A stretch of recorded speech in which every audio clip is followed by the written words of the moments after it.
So in another mission, I've been playing a lot of this game. I had like a compound that I was supposed to. I was American, and apparently we accidentally. Well, there was an accident where we bombed their village or something like that, and I was supposed to go there and say I'm sorry. And while I'm doing that, the Syrian army surrounded me and was coming in with like hundreds, if not probably thousands of troops. And it was kind of like almost like an Alamo type of situation. It was really actually kind of cool. And as the enemy was like literally outside the compound, right? I got artillery support, like light artillery. So I put in, all right, I need you to, attack this spot. I want all guns on this spot, right at the entrance of the compound. So this was done at like, I don't know, with 16 minutes on the counter, right?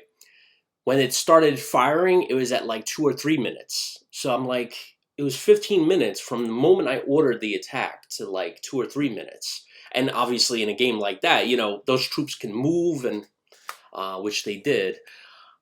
So I was wondering, when you guys do artillery or air support in this game, how long does it take you guys for that support to come in? Who did you have calling the artillery or air support in? At a HQ? Okay. That's a little bit better. You really want your FAOs, or I guess I don't know if it's an FAO, but your forward observers are going to be the most efficient at calling in artillery. They'll call it in much more quickly than other units. Anybody with a radio can call artillery in, but you'll get much better results from a forward artillery observer or forward observer. Usually, when I have a forward observer who has line of sight on where I want them to shoot, they'll be firing for effect inside 4 minutes. Oh, okay. If I order someone who's not as proficient as that, depending on the unit type, depending on the situation, depending on if they're like pinned or other things, I've seen it be anywhere between like 6 minutes and like 16. Yeah, so it really depends. One of the other things you also want to make sure you do is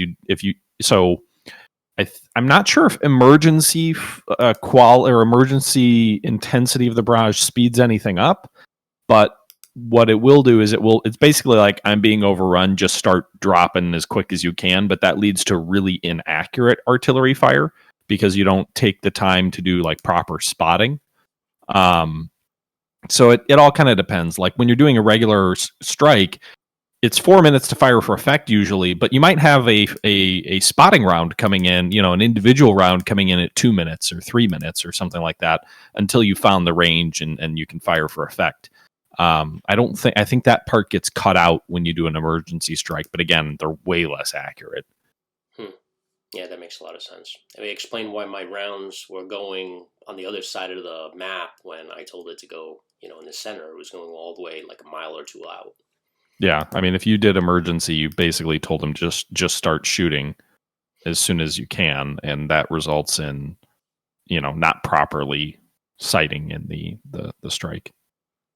But I mean, that's also, to an extent, that's realistic. You're not just going to get on the phone and start dropping artillery inside of a minute or even 2 minutes in real life in most circumstances, unless you've already got the area gridded out so they know exactly where to shoot. And in your situation, it probably wasn't, because you were going to another village, so you probably didn't have, every single spot on the map already zeroed in.